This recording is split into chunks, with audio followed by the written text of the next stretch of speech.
आप देख रहे हैं एनएमटी न्यूज और आपको रखे सबसे आगे।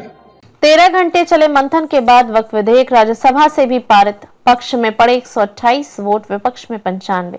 वक्फ संशोधन विधेयक unified Waqf management, empowerment, efficiency and development उम्मीद पर 13 घंटे की लंबी चर्चा के बाद बृहस्पतिवार देर रात 2:30 बजे के बाद राज्यसभा ने भी अपनी मुहर लगा दी। लोकसभा की तरह उच्च सदन ने भी विपक्ष के सभी संशोधन प्रस्तावन ध्वनि मत से खारिज कर दिए। हालांकि द्रमुक के तिरुचि शिवा का संशोधन 92 के मुकाबले 125 मतों से खारिज हो गया।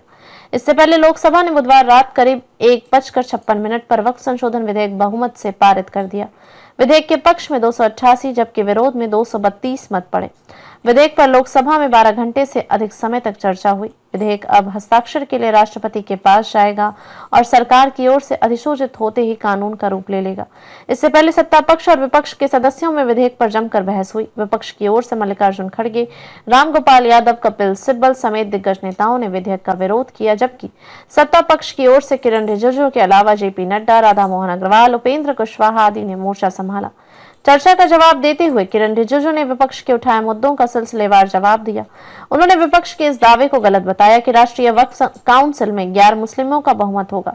रिजिजू ने कहा कि 20 सदस्यीय बॉडी में पदेन अध्यक्ष समेत 4 से अधिक गैर मुस्लिम सदस्य हो ही नहीं सकते। इसी प्रकार 11 सदस्यीय राज्य बॉडी में 3 से अधिक गैर मुस्लिम नहीं होंगे। केंद्रीय मंत्री ने कहा कि अधिकांश सदस्यों ने आरोप लगाया कि जेपीसी या सरकार ने कानून पर उनके सुझाव नहीं माने। सरकार किसी की नहीं सुनती, यह आरोप पूरी तरह गलत है। हम सुझाव नहीं मानते तो इस विधेयक का जो मूल मसौदा आया था और जो विधेयक आज पेश हुआ है उसमें इतना बदलाव नहीं होता। विधायक में बड़े पैमाने पर बदलाव है और ये सदस्यों के सुझाव पर ही हुआ है। रिजिजू ने कहा कि पहले से रजिस्टर्ड संपत्तियों में छेड़छाड़ नहीं हो सकती। यह संशोधन जेपीसी में विपक्ष के सुझाव पर ही शामिल किया गया।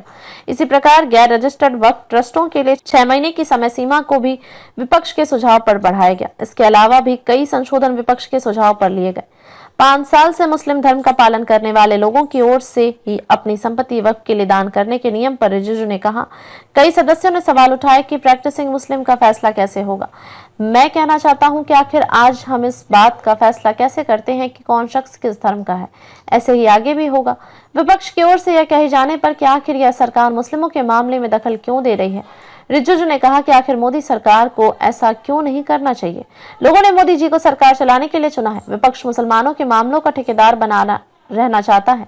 मंत्री ने कहा विपक्ष कह रहा है कि मुसलमानों की स्थिति आजादी के इतने साल बाद भी खराब है और उनमें गरीबी है। आखिर आजादी के बाद 60 साल तक कांग्रेस और अन्य दलों का ही शासन रहा, फिर जिम्मेदारी किसकी है। राजद के मनोज झा ने कहा इस विधेयक की सामग्री और छिपा एजेंडा सरकार पर सवालिया निशान लगाता है। उन्होंने इसे मुस्लिमों को देश की मुख्य धारा से काटने की राजनीति करार दिया। कांग्रेस सांसद इमरान प्रताप गढ़ी ने कहा कि सदन में झूठ बोला गया है कि न्यायाधिकरण के फैसलों को चुनौती नहीं दे सकते, जबकि वक्फ कानून 1995 की धारा 83(9) में हाईकोर्ट में चुनौती दे सकते हैं। भाजपा सांसद सुधांशु त्रिवेदी ने कांग्रेस पर निशाना साधते हुए कहा, कभी देश में भूदान आंदोलन होता था, आज गांधियों के नेतृत्व में भू हड़प का सिलसिला चल रहा है। जो लोग कह रहे हैं कि कानून व अदालत के आदेश नहीं मानेंगे तो इसके मायने हैं कि वे अपनी खुदाई में जी रहे हैं। आप देख रहे हैं एनएमटी न्यूज और आपको रखे सबसे आगे।